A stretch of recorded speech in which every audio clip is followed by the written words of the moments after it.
Ayan guys, hello! Kumusta kayong lahat? Mabuhay! Ngayon nandito tayo uli dahil ipapakita ko sa inyo aking gagawin. Ayan, namalengke ako kahapon. Siyempre may kasama ako. Nakakita ako ng pako. First time ko makakita ng pako dito sa lugar namin. Kaya nasabik ba ako kasi sa probinsya namin noon ay maraming ganito, pupunta ka lang doon sa mga gubat-gubat, may abaka, marami kang pakong makikita. So dito para nasabik ako, bumili ako. Isang taling ganito ay 35. Pag tatlo daw 100. So tatlo na ang binili ko para hindi mabitin ba, para medyo marami-rami. So iniisip ko, ano ang gagawin ko dito? Kasi masarap ito gawing ensalada. Ensaladang pako. Sino ang nakakakilala nito? Ang tawag dito sa amin ay pako. Hindi pako, pako. Iyon. Ang masarap na gawin dito ay ensaladang pako or iniisip ko rin ginataang pako. Masarap din ito ginataan pero lalo kung may suso. Iyon, ganyan ang ginagawa namin sa probinsya, yung niluluto namin noon. Ginataang pako na may suso.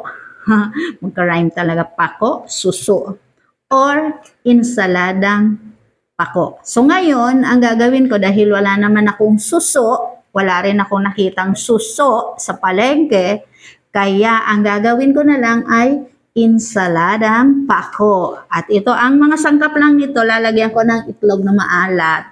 Yan, sarap yan, pampalasa itlog na maalat, kamatis, sibuyas, paminta, asin, at kalamansi or lemon. Wala rin akong lemon, marami akong kalamansi, kaya kalamansi ang ilalagay ko dito mamaya. So guys, samahan nyo ko, maggagawa tayo ng ensaladang pako. Hihimay-himayin muna natin. So ayan, ay hihimayin na natin. So dito natin lalagay. Yan. Ano pa naman siya? Talbos pa naman. So, pwede din sanang gunting, pero puputulin ko siya para alam ko na malambot pa. Pag matigas na, hindi ko na siya isasama. Ayan. Mga ano pa naman. Medyo nangitim na nga siya kasi kahapon ko pa ito nabili. Ayan, excited na ako makakain nito. Ang huling kain ko nito ay 2 years ago nung pumunta kami sa... Ito kayang ganitong straight lang? Pako pa rin ba ito? Hindi familiar. Nung nakatikim ako ng ganito nung 2 years ago, nung pumunta kami doon sa Mindoro, sa pinsan ng asawa ko. May naligo kami sa ilog, tapos may nakita kami nangunguha din ng ganitong pako. So bumili kami. Ang daming binigay sa amin sa halagang parang 50 pesos lang yata yun. Mura lang doon sa kanila. Yun, ginawa rin namin salad. Ensaladang pako. Kayo guys, ano bang loto ginagawa nyo dito?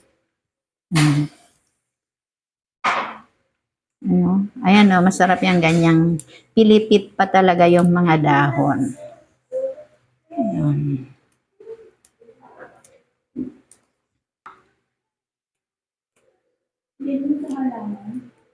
Hindi ito yung halaman. Merong ganito yung halaman na pinanglalagay sa mga flower, sa flower arrangement.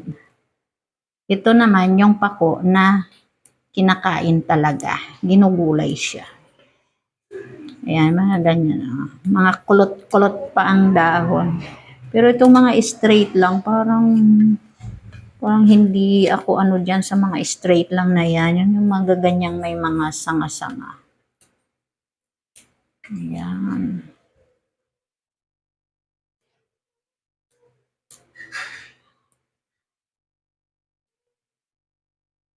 Ang daming Parang ito yung pinanglalagay sa bulaklak ko. Parang ayaw ko itong isama. Mga ganyang straight lang ang dahon. Yan, gusto ko yung mga ganito. Parang ito yung legit. Legit po talaga akong nalalaman. Kala mo expert, hindi rin naman. Di parang ganito kasi yung ano, yung pako na ginugulay namin, yung mga ganito, mga pakulot-kulot. Kulot-kulot ang talbos niya, pero yung parang ganong diretso lang, parang ayokong isama yon.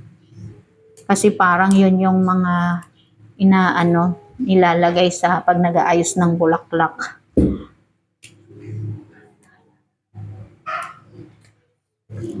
Sarap nito, guys.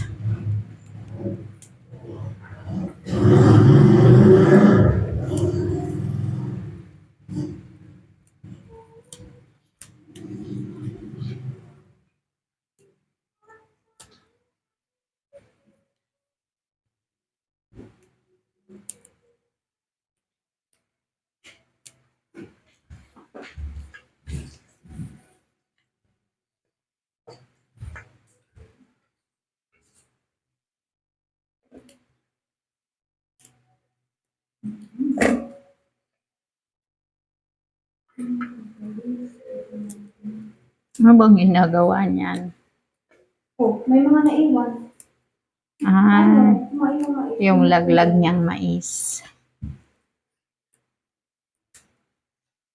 Ah, ang iba magulang na. So, maganda kung puro lang ganitong ano, yung mga pilipit pa talaga yung dahon niya.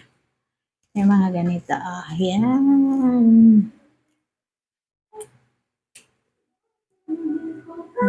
Pilipit pa. Ang iba kasi buka na. Yung mga ganyan, no? Parang mga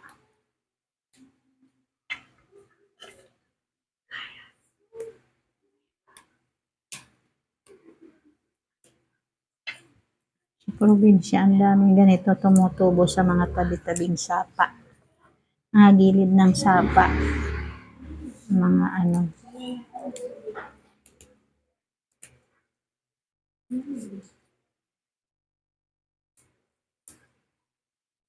Parang kakaunti lang yata makukuha ko dito. Ha? Sarap yung maraming sibuyas. Okay na. Ayan guys, ito na. Tapos na tayong maghimay. Ito na yung nakuha natin. Ayan o. Ayan o, isang dakot lang siya. Ayan, o, ito lang. Tapos ngayon ay iba-blanch natin ito. Blanch lang para hindi ma-overcook. Ayan. Sige guys, bago tayo magsimula ay makikisuyo na rin po. Pakisubscribe na rin ang ating YouTube channel, Mama Arms Vlog. Ayan po, habang nagpapainit tayo ng tubig, himayin na natin tong ibang mga sangkap natin. Ayan, ito sibuyas. Bakit kasi ang laki ng kutsilyo ko? Pwede namang maliit lang. Kasi ito lang naman ang i-slice ko. Sibuyas, kamatis. Ayan. Kuhain ko lang siya ng maninipis.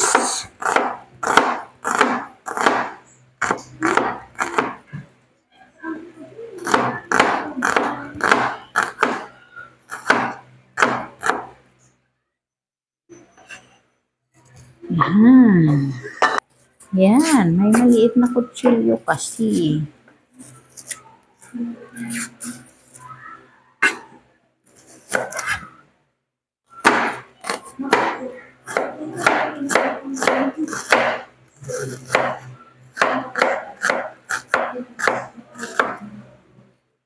Yan.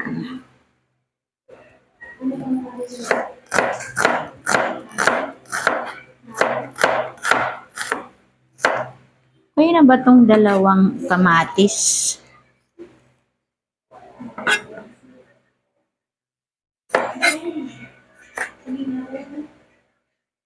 Hindi ko na lang aalisin yung buto.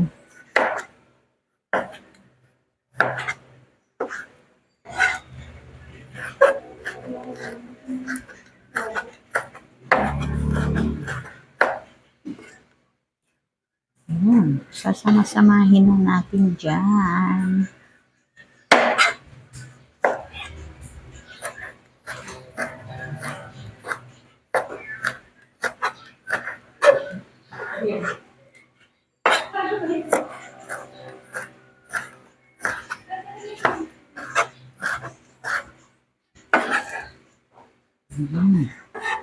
At yung itlog natin. Wow! Oh,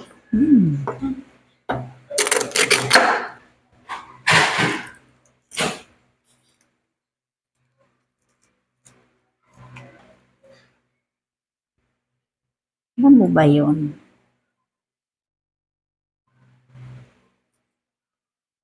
Ganda.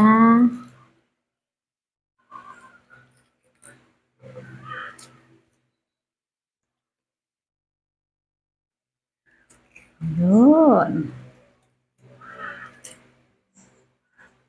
Yan, slice lang natin siya ng maliliit. Maliliit lang ng konti. Huwag naman masyadong maliit.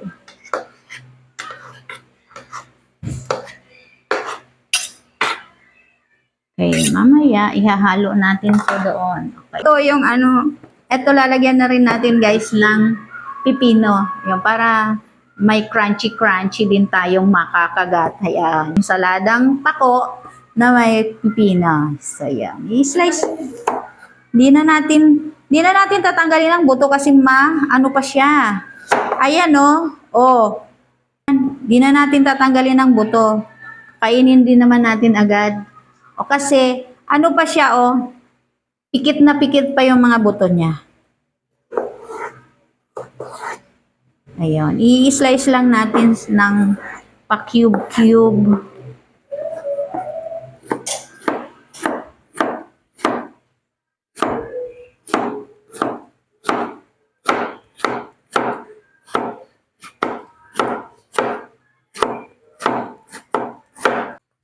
Yun. Lagay natin dito. At ang kalamansi. Guys, paki-like and comment din kung nagustuhan nyo ang video na ito. At paki-pindot na rin yung notification bell para ma-update kayo sa mga susunod na post natin.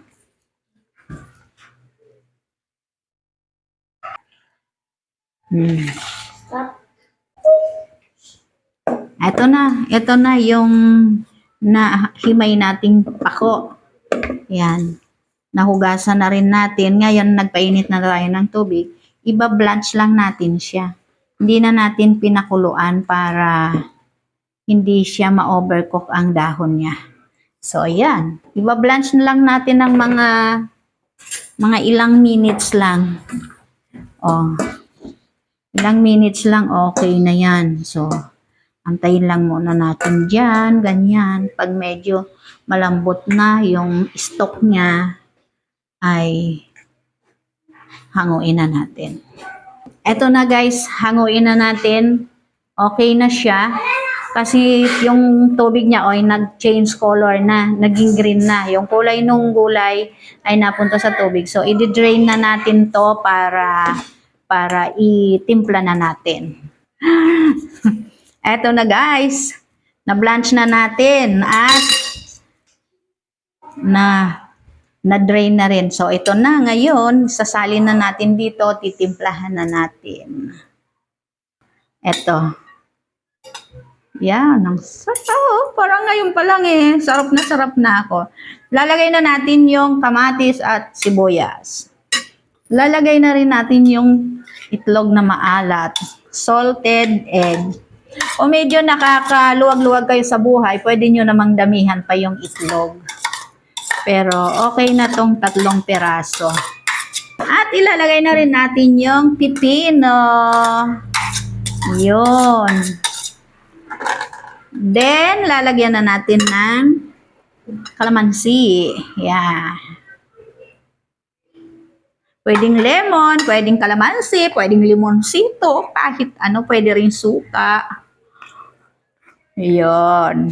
At, syempre, paminta. Pamintang pino. So, mas marami na lang para kahit walang asin. Ay, ang asin namin.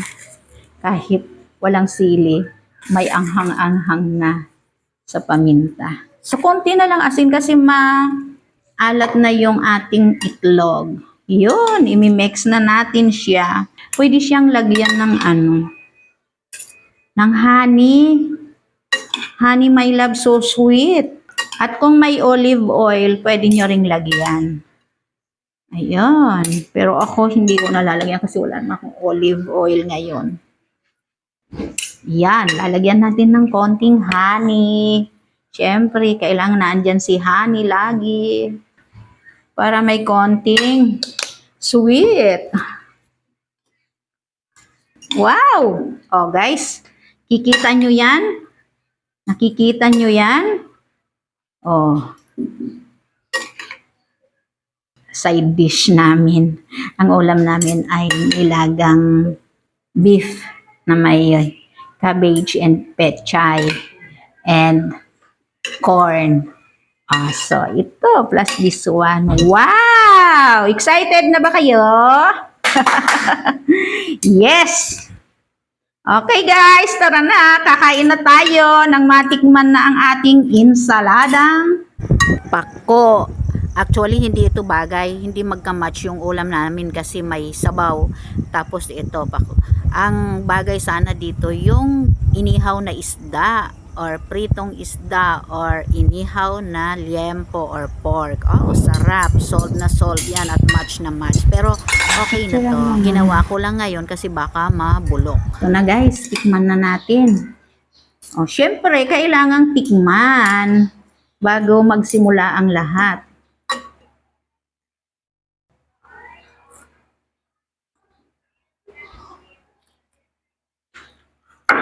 Yes. Tamang-tama ang timpla. Lasang-lasa yung asim na medyo nagbe-blend yung konting tamis ng honey plus yung itlog na maalat. Ang sarap guys. Subukan nyo rin po ganito. Insaladang pako. Thank you. Bye. I heart you.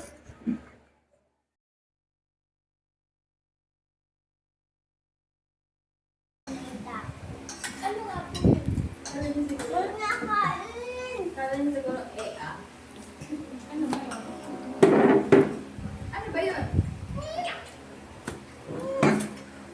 Kaya mo nga, Angel. Kaya mo nga yan. Ito mo Kumain ka na.